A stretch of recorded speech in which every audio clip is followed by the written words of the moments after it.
What's up, everybody? Your Bike Fit team from Team Whoopers here to share with you some of our nerdery with regards to getting prepped for taking the bike outside. Not literally, of course, but riding outside. So, Anthony here. We have Lori and Brian with us. And Lori, take it away. You had a story you wanted to share. I do. I have a good story. Um, I live in Northern California and I run a women's cycling program. And we have a series of progressive rides that lead into an event. So these 12-week series. And a couple of years ago, we were on the first ride and I was riding with this woman. And she showed up on a brand new gravel bike and she said, "It's my first time riding outside." But she was really strong. And she told me, "Well, I do power zone training through Peloton." And I was in class and Matt Wilper said to me, like he said it just to her, "You should get a bike and ride outside." So she did. But it was an interesting process because she was intimidated by going to the bike shop. And so she ordered a direct to consumer bike. She was climbing the hills like crazy, beating everybody up the hills, but she couldn't ride downhill. She was terrified. She stood at the, and these weren't even like big hills. These were like little rollers, 3 to 5%, and stood at the top of the hill being afraid of riding down the hill. And fast forward, she progressed. We had a number of skills clinics throughout the series, and she has become a pretty good descender and is still a super fit rider. Her 20-year-old daughter is now riding with her too, and she's also gotten herself a road bike as well, and now is a ride leader too. So she made that transition, learned a lot of things along the way. Sometimes that learning process is not as smooth or as easy as we think it can be. And we want to drop some knowledge with you today that should help in that process. Yeah, I So, think I'll jump right in on that because I think that's a story we hear often. Maybe not, hearing like you should ride outside from, a class and then From pop right Matt. outside. But, as bike fitters, and Anthony, you worked in a bike shop for a really long time. What's that story that we hear or we see these people come in that just got a bike, right? They didn't go to a bike shop or they didn't really have a full understanding of what to do because bike shops are intimidating. And we were talking about this a little bit. Like, I get intimidated. Like, I just had to rechange like my drivetrain on my gravel bike, and I did my research and understood what I want, but still going to the bike shop and having to ask the mechanic or the salesperson, like, "Hey, does this crank arm fit on my bike?" And like, I've been in this business for over 20 years, and I'm nervous asking these questions. So I can only imagine what it's like for somebody who is a complete novice to this, has only been riding indoors going in. So I think that's what needs to change in this industry as a whole, is like for people to feel comfortable coming in. Like, we're not all mean. Like, bike shops aren't mean. I don't know why I think these people are going to judge me. You're right, but I do. I think they're going to judge me. So, I think these conversations is all about trying to get information out there to arm people. And I think that's also why we started the cycling basics, that 30-minute conversation that you can have with just one of us, right? Like, it's to handle that same type of situation. Like, your friend bought a gravel bike. Well, is a gravel bike the right bike she should have bought first, or she Right. should have been on a road bike first? Right? That's a conversation you have to have, maybe not with a salesperson who's trying to get something off their floor, right? So I think like that, say, cycling basics, as far as being able to get on the phone with somebody who doesn't have a horse in the race trying to sell you something, can give you that honest opinion and try to help you narrow down like what it is you want. It can be nerve-wracking. So, what totally. type of bikes are we talking about? If somebody's been riding indoors on a Peloton and they want to make that transition, how do they decide what type of bike is appropriate for them? That's a really good question. I'll take this one. So, uh, when I was selling bikes every day, it's all about the questions, right? So the first question I would usually lead off with is, what kind of riding do you foresee yourself doing? And let's dive in with this, right? Like, we don't necessarily want to talk about the rider who you are now. Like, what kind of rider do you think you might even become? So, and people usually answer that question pretty well. It's I'm not going mountain biking. I'm not really going to be on the dirt. I'm thinking pavement, maybe it's more casual. I just want to ride with my family. I want to go to the park, stuff like that. It's okay. Well, let's maybe start talking about a hybrid bike or something like that. Something with a flat handlebar, relatively relaxed riding position, stuff like that. But then you start hearing answers to that question of just like, oh, my buddy does centuries, and for those who don't know, that's 100 miles in one shot. But my buddy does centuries and he's just like egging me on, like I got to do these rides with him and stuff like that. And I'm like, all right, we should probably start talking about a road bike. We need something that's light and efficient, and then kind of asking all those questions and figuring out what is best for you. So at the end of the day, it's you kind of have to ask yourself that, what bike do I need to accomplish the goals that I have? So a gravel bike is a great option because it's arguably one of the most versatile options you have at your disposal. It's essentially a road bike with a drop handlebar that can accommodate big wide tires, kind of almost like a mountain bike sometimes. So you can almost, getting a gravel bike is a really nice option for a lot of people because you can, based on the tire that you have installed, you can kind of do whatever you want. So yeah, that's kind of the process by which people can kind of go through the process of elimination. And then to Brian's point, if they want to ask that question outside of a sales environment, then one could book the time with us, and we could not even be talking about specific brands or anything like that, but just like, this is the type of bike I would like to recommend, and this is probably the size you need based on your height and some other factors involved. So yeah. I would add one point to that, which is don't buy a starter bike. A lot of people do that. I see a lot of women do that more than men. Men will buy the $10,000 bike. Women will try to buy the $500 hybrid when maybe they do want to ride with a club or they want to ride with their buddies and do long distance riding. A hybrid is great for more casual riding, like you said, with your family. May not be appropriate if I'm going to go out and do club rides with other people on road bikes. So I think allow yourself to buy a bike that you might be able to grow into as well. And don't start with a starter bike because it's going to be a bigger investment down the line. People are like, oh, I don't want to spend that much money now. But guess what? You're going to love the sport.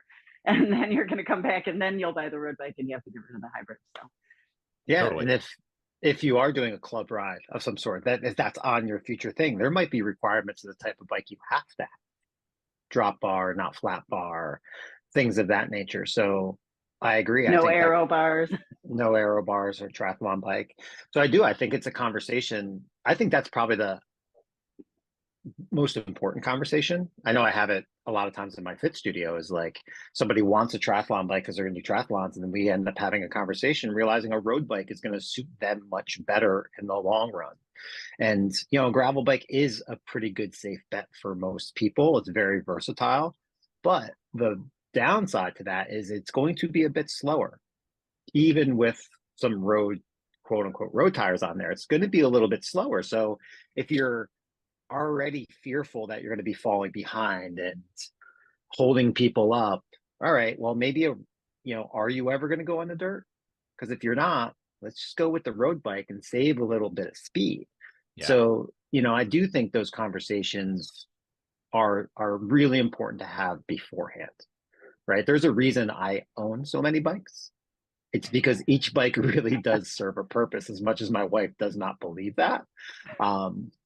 Each one does serve a purpose, right? And I picked the proper tool for the thing.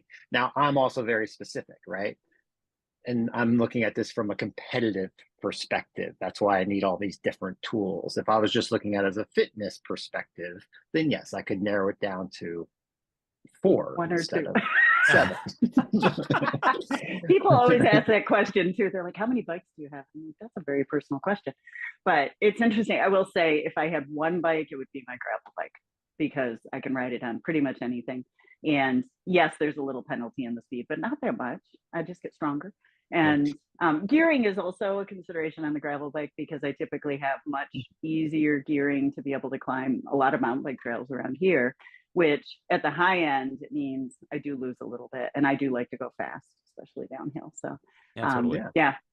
I find that a lot of people, because the one of the one of the objections you get, you know, is from as somebody who used to be the sales guy. Like the person walks through the door and immediately goes like, oh, I'm not a racer, I don't want to race, you know. And it's like, okay, I get it, you don't want to literally race, you don't want to pin a number on and be in the pack, but are you competitive against yourself? You know, and most people are. So it's like, all right, well, maybe we want to consider something a little bit more performance oriented so you can, you know, get those PRs and go a little faster and that kind Mhm. of stuff. So Yeah. that's the conversation that, you know, needs to be had for sure. But I'm going to use that as a segue. That sounds like a good a good time to talk about, you know, what are what are some of the barriers for people? What are some of the things that are maybe holding people back from exploring riding outdoors versus just staying in their little pain cave on their Peloton, which is not a bad thing. But you know, outside is fun too. So what are some of the objections or you know barriers that kind of get in the way? I'll jump in on this one first because I think this is a barrier for people going from inside to outside very beginning. And I think this is the current barrier for a lot of people who ride outside that are migrating more inside is safety. Mhm. I just think the fear factor, you know, and I think it's twofold. I think, you know, getting in an accident with a car is not a good thing. And I think we all go out for a ride with that, hopefully not in the back of our head, but you know, it's always lingering there. And there are a lot of safety tools out there as far as blinking lights now, daytime running lights and things of that nature, and radars. Like I can literally on my computer see a car approaching me from behind that warns me. I think it's like 200 feet back or something like that. So there are good safety things there, but I think that is a fear that a lot of people have. I know it stops my wife from riding outside more than she would want to. Um, and I also think that then comes down into bike decisions.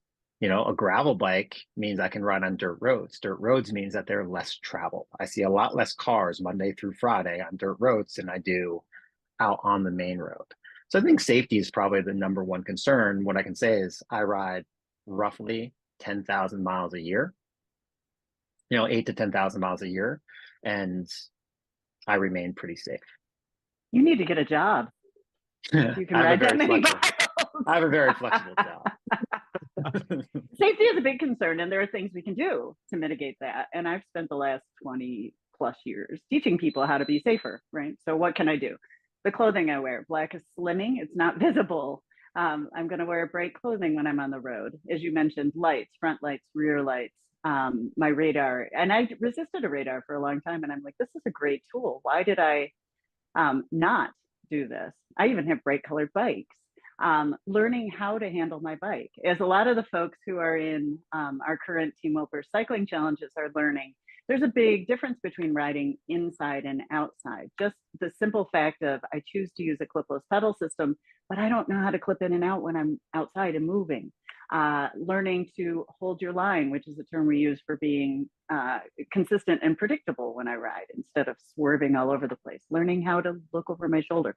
So how can I, you know, erase those barriers? Well, I can learn to ride my bike. I can take a skills clinic. Believe it or not, there are people who teach you how to ride your bike, even as an adult.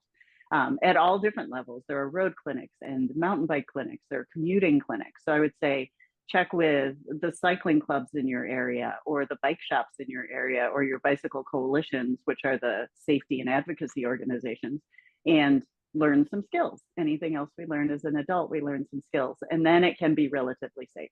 Statistically, it is relatively safe to ride a bike. We don't have to crash, but unfortunately, we live in this culture that believes we do. There are those who have and those who will, and I don't believe that. I believe you don't have to crash your bike.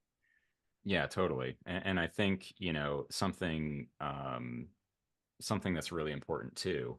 So, you know, I'm going to say something a little controversial here. Are you ready for this? Cyclists, let's be honest, are part of the problem. That there's a lot of tension between cyclists and motorists, and we've all seen this, you know, because most cyclists are also motorists. You see it all the time. Cyclists running red lights. You see people riding down the double yellow line sometimes, like, and that's just doing generally irresponsible things. And from my experience leading group rides, which I did for a number of years, it's always the irresponsible cyclist that has the most altercations. They're the ones who are getting in shouting matches with motorists on the side of the road, Pounding on the car. right. It's like, don't do that. And what makes that terrible, not just for that particular rider, but for riders in general, is every time you throw your leg over a bike and go outside, you represent the entire cycling community. So as far as safety is concerned, just being a conscious, a responsible rider, like stopping at that stoplight,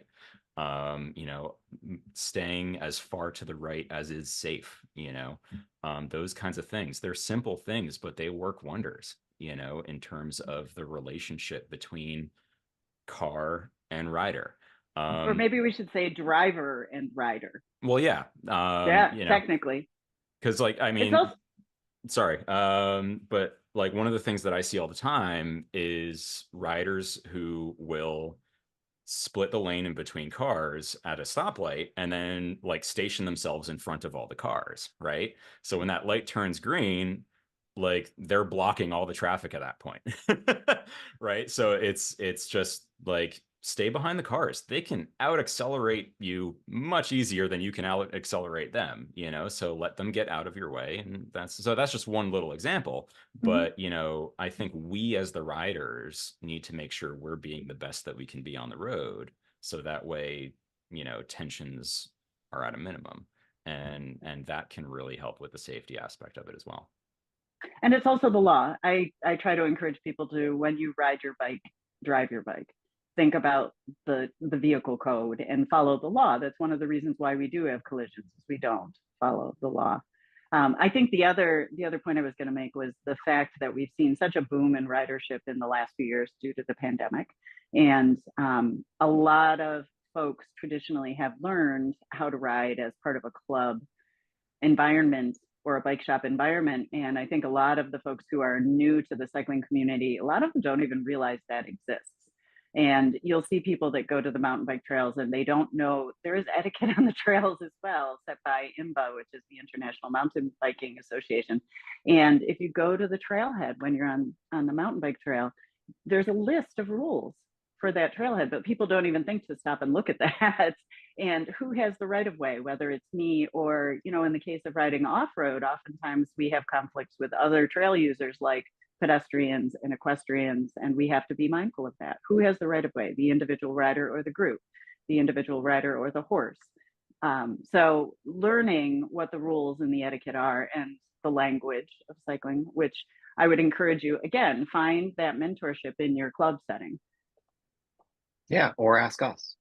Or ask us. Right? Exactly. Like we've been through this for a very long time, right? Like I've been mountain biking since the early 90s and have seen those rules change, over the last 30 years of what is appropriate and not appropriate. And, as Anthony was saying, like following all traffic laws is super important when you're on the bike, unless you're in New York City. If you're in New York City, there's no rules. Just go between the cars, bang on them, do whatever you have to do. No, but there is on their windshield. A little cheeky there, but there is a little bit of truth to that for like New York City and urban riders is, yes, when I'm riding around, I try to stay as far right as I can on a road. But when I'm in an unsafe position, I do not ride as far right as I can. I ride as far left in the middle to not invite somebody to try to pass me in an unsafe spot. So these are all like the little things that you learn over the years of riding instinctively, or if someone has taught you, that I think are important conversations to have, or to find that resource of a local club and take these kind of clinics. This is the type of stuff that's, like I said, you can't become an experienced rider in 2 weeks, but I can gain the experience of an experienced rider in 2 weeks, right? I can learn the lessons Lorri has learned. I can learn the lessons Anthony has learned, right? I won't physically do them, but I can learn from them. And that's teaching. That's the whole point. You go to a mentorship program. So I think that's key. finding that local clinic and learning how to ride outside. Yeah, totally. And to your point, And exactly, everything's contextual. It's like there's the right thing and the wrong thing, but sometimes in a certain situation, you kind of have to do the wrong thing to be the right thing. right. So yeah, I hear you. And I would also say it's okay to be a beginner. Yeah. A lot of times we get in our own way because first of all, we assume we know how to ride bikes because most of us did that as a child, but we don't really know how to ride bikes. And it's okay not to know. It's okay to admit that you need help or that you don't understand or that you're afraid. That's how we learn, when we open up ourselves to being in that beginner mindset and then learning. No one's judging you if you're a beginner. It's cool to be a beginner. You just improve all the Especially time. group rides. People Yeah. love beginners on group rides. Like everybody loves it because everybody wants to be a teacher, Yep. right? Like the moment you're like, oh, this is my first kind of group ride. Like if there's 10 people on that group ride, 10 people are going to try to teach you something. So it's really inviting, I gotta say, in those situations. Cool beans. So yeah, guys, I guess to wind this down, hopefully to our viewers out there who are seeing this, hopefully you may have been inspired to take that step, you know.